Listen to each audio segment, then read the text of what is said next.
Josh here. We're reading Jeremiah chapter 52, verses 1 through 19. This is again a recount of the fall of Jerusalem. We've already read that. This is basically repeated again at the end of the book to kind of give us that finality of the fall of Jerusalem. So this is the way the book of Jeremiah ends, is with the fall, a recounting, a retelling, if you will, of the fall of Jerusalem. Zedekiah was 21 years old when he became king. Remember, he was the final king of Judah, and he reigned 11 years in Jerusalem. His mother's name was Hamutal, the daughter of Jeremiah of Libnah, not Jeremiah the prophet. And he did what was evil in the sight of the Lord, according to all that Jehoiakim had done. So here's an example for us not to follow. Zedekiah did not follow the ways of the Lord. He did what was evil in the sight of the Lord. So it was as if he knew what God would be happy with. He knew that what would please God, and he chose not to do it. So that when the Lord looked at his life, when the Lord saw that what he did, what Zedekiah was doing was embracing what is evil.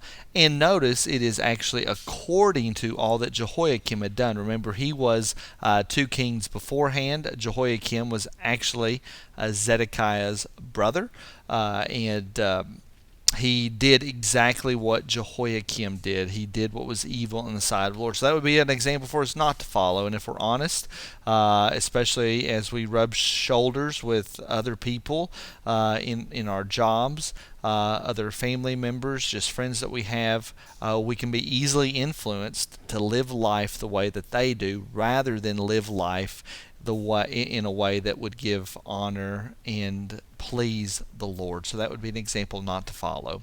So he did what was evil in the sight of the Lord, according to all that Jehoiakim had done. So he did what was evil. Why?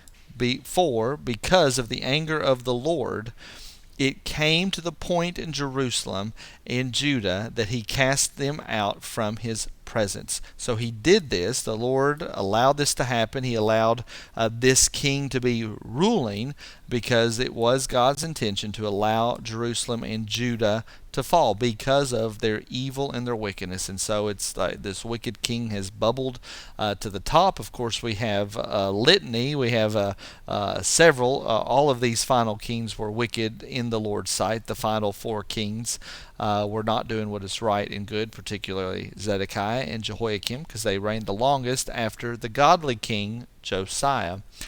But I think it's important for us to remember that this destruction came to Jerusalem. It came to the people of God because of God's anger. It's because of his anger toward what is wicked and evil. And again, this has been a theme throughout the book of Jeremiah, is to just realize how much God hates wickedness, how much he hates evil. And that is actually a good thing, because that means that he will get rid of it one day. And Zedekiah rebelled against the king of Babylon, and in the 9th year of his reign, in the 10th month, on the 10th day of the month, Nebuchadnezzar, king of Babylon, came with all his army against Jerusalem and laid siege to it, and they built siege works around this. So what that means is they built around the walls of Jerusalem, and they build these ramps so that they can get up over the big walls, and this would take a long time. So you see, they started in the 9th year of Zedekiah's reign, and it was besieged till the 11th year. So it started in the 9th year, went to the 11th year, up to the 4th month. So this was a long siege, and this also meant that nobody could leave the city, and it also means supplies could not come in, and so that means they ran out of food very quickly. So the hope of the attacking army in ancient times, they would hope that the city that is being besieged would then surrender, because they're so hungry, they're just tired. Similar to embargoes and things that are imposed in today in the political world climate.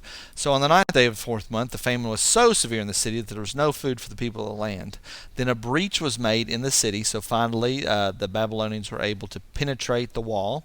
And all the men of the war fled and went out from the city by night by the way of a gate between the two walls. So, and notice it's not just people running away, it's the men of war. So it's people that should be fighting ran away. It was by the king's garden that this gate is that they went in, and the Chaldeans were around the city. So they're trying to get away, but the Chaldeans are all around. There's no way they're going to escape them. And they went in the direction of the Arabah. But the army of the Chaldeans pursued the king and overtook Zedekiah in the plains of Jericho, and all his army was scattered from him. Then they captured the king, brought him up to the king of Babylon at Riblah in the land of Hamath, and he passed sentence on him. So Nebuchadnezzar actually was not there at the siege happening. He was a little ways off, commanding the troops as they did this great siege on Jerusalem. The king of Babylon slaughtered the sons of Zedekiah before his eyes, and also slaughtered all the officials of Judah at Riblah. Just so sad what's happening to all of these people. And remember, I've said this in the past, that Zedekiah could have avoided all of this if he would have just surrendered, because it got to a point that things were so evil.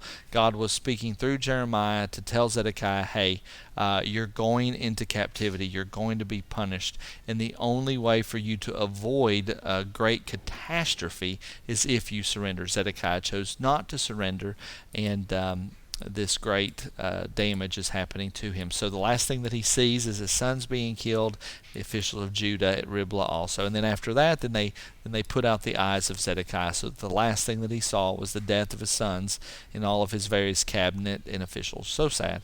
I bound him in chains, and the king of Babylon took him to Babylon and put him in prison till the day of his death. And then the temple is burned.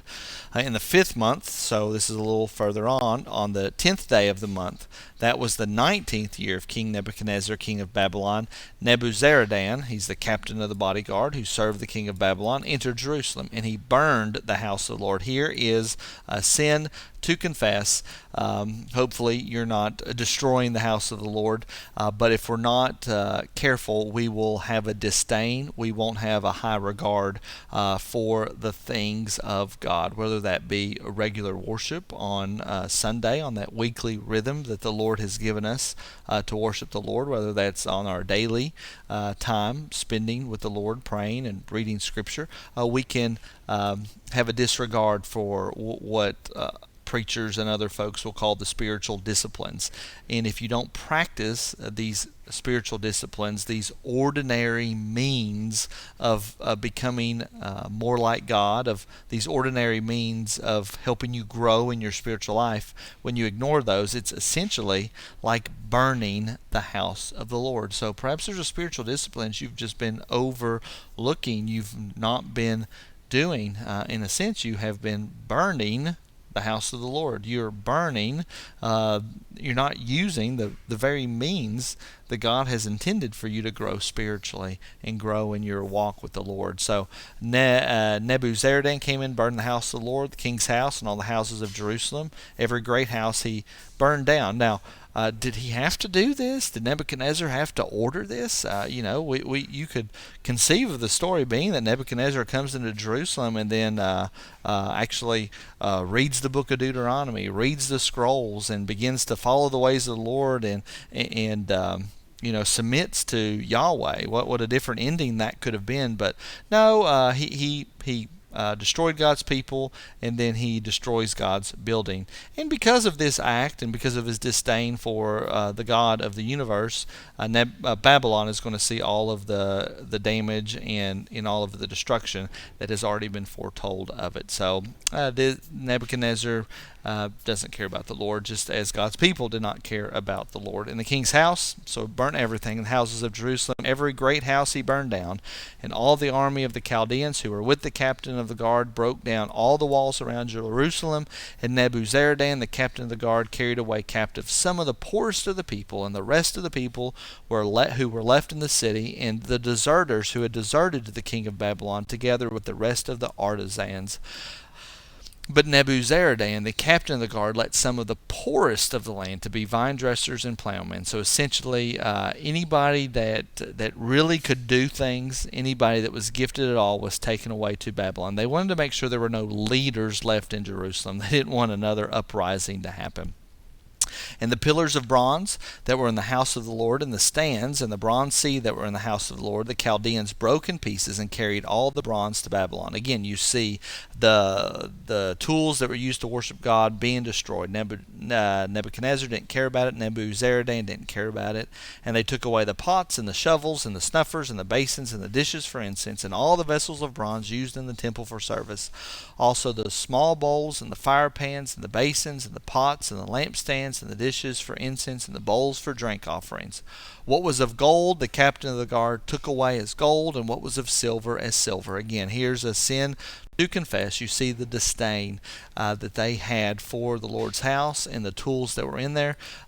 They did not see tools that were used to worship God. What they saw was gold. What was of gold, they took away as gold. What was of silver, they took away as silver. They didn't see that it was a silver tool or a gold tool that was used to worship God. They just saw it as material. They just saw it as something to make themselves rich. I pray that that has been a help to you, and I will see you in the next video, which will be the final video for our as we finally read through and complete our reading of the entire book of Jeremiah.